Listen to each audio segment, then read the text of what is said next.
अस्सलाम वालेकुम वरहमतुल्लाहि वबरकातुहू।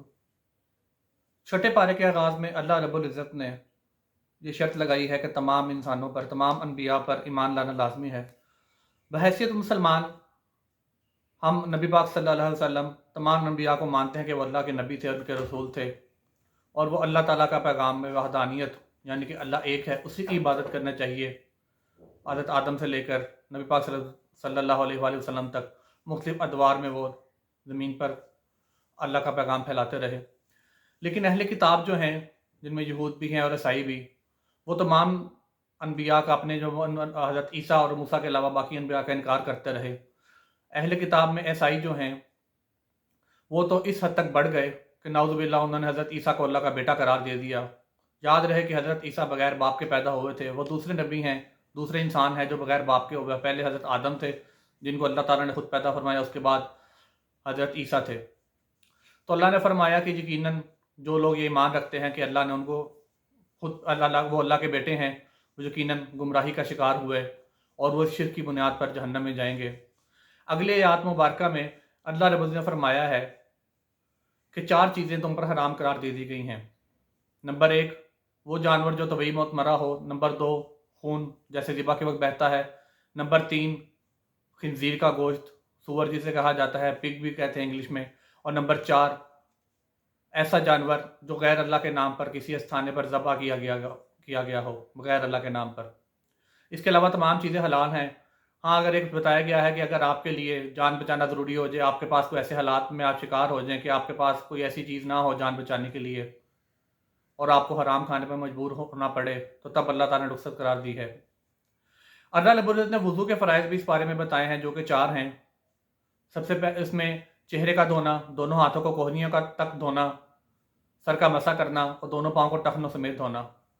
अल्लाह रब्बुल फरमाते हैं कि ए नबी पाक सल्लल्लाहु अलैहि वसल्लम, हमने आपको बशीर और नज़ीर बनाकर भेजा है, यानी कि बिशारत देने वाला, अल्लाह ताला की रहमत की बातें बताने वाला और नज़ीर और अल्लाह ताला के अज़ाब से डराने वाला।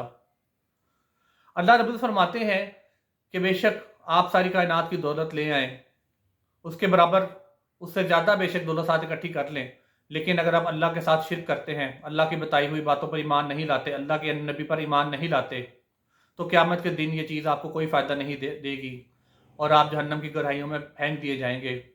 हज़रत मूसा का वाक़या बताया गया कि उनकी कौम जो बनी इसराइल थी, उस पर मन्नो सलवा नाज़िल होता था, बेशुमार अल्लाह ताला की नेमतें थीं, लेकिन उसके बावजूद वो अल्लाह ताला के बताए हुए अहकामात पर अमल नहीं करते थे। हज़रत मूसा जो उनको अल्लाह ताला के पैगामात बताते थे, जो उन पर अल्लाह ताला अपने अहकामात नाज़िल करते थे, वो उन पर अमल करने से गुरेज़ा होते थे और इस पर उन पर बेशुमार अज़ाब आए, लेकिन फिर भी वो सीधे रास्ते की तरफ नहीं आए और आखिरकार जो लोग गुमराही में हद से ज़्यादा चले गए, अल्लाह रब्बुल इज़्ज़त ने उनको बंदर और खिंजीर बना दिया। अगली आयत में अल्लाह रब्बुल इज़्ज़त ने कायनात के पहले कत्ल का वाक़या बयान फरमाया है। हज़रत आदम के 2 बेटे थे, हाबील और काबील। तब ये कुर्बानी का रवाज था कि जो भी अल्लाह के राह में ज़बीहा कुर्बान करता था, वो धूप में रख देता था किसी पहाड़ की चोटी पर।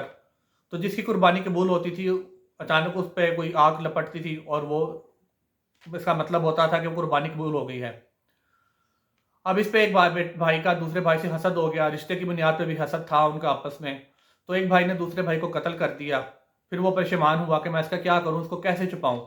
तब उसने कौवे को देखा कि वो कैसे ज़मीन में अपनी चोंच से सुराख कर कर अपने कौवे की लाश दफना रहा है।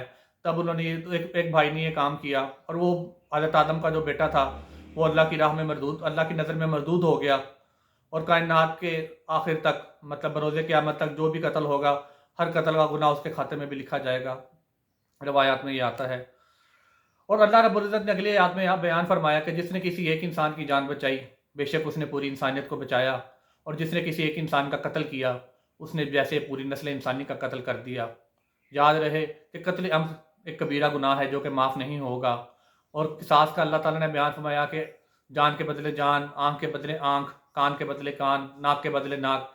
इसी तरह बाकी अहकामात का बताया गया है कि जो किसी को जितना नुकसान पहुँचाएगा, उसके उसी बराबर ही उससे किसास लिया जाएगा। अल्लाह रब्बुल फरमाते हैं कि मुझ पर ईमान लाओ, मेरे नबियों पर ईमान लाओ, यही तुम्हारे ईमान का हिस्सा है।